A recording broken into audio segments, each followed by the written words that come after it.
If you look at the bottom of the ECG readout, you will see a long run of recording from lead 2. This is called the rhythm strip. We use the rhythm strip to calculate the heart rate and to diagnose abnormal cardiac rhythms. Lead 2 is used as the rhythm strip as it is usually the easiest lead in which to see P waves, and as we'll see in subsequent sections, identification and analysis of P waves plays a key role in the diagnosis of rhythm disturbances on the ECG. For now, let's deal with the calculation of heart rate.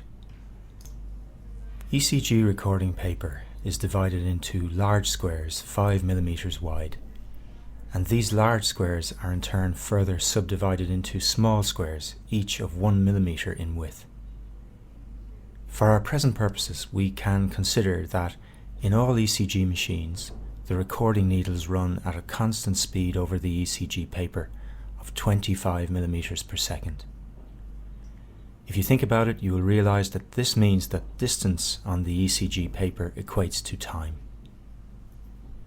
At a recording rate of 25 mm per second, 5 large squares are covered in 1 second.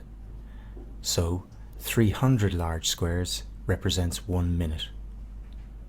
Therefore, the number of R waves in 300 large squares is the heart rate in beats per minute. Look at the rhythm strip on this ECG. There is 1 R wave present to every 5 large squares. So, in 300 large squares, there will be 60 R waves present. This patient's heart rate is therefore 60 beats per minute. Generalizing, we've found a simple method for calculating heart rate from an ECG. Identify 2 R waves on the rhythm strip, count the number of large squares between them, then take this number and divide it into 300. Provided the heart rhythm is regular, this method gives you an accurate heart rate in beats per minute. You will also appreciate that as 300 large squares equates to 1 minute, and as there are 5 small squares in each large square, 1500 small squares also equates to 1 minute. Using exactly the same logic as before, therefore, we can also calculate the heart rate by counting the number of small squares between 2 consecutive R waves and dividing this number into 1500.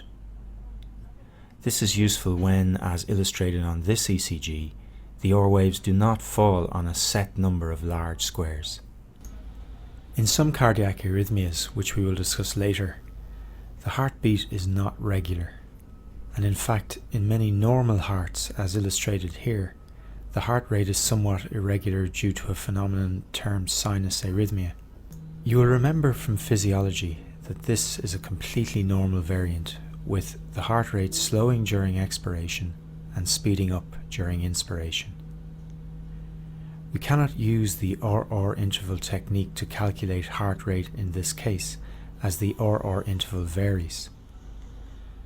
When calculating the heart rate from an ECG in the presence of an irregular rhythm, count out 30 large squares. Now, remembering that 5 large squares equates to 1 second, 30 large squares corresponds to 6 seconds. Count the number of R waves in these 30 squares. In this case there are 7. 7 beats in 6 seconds gives a heart rate of 70 beats per minute.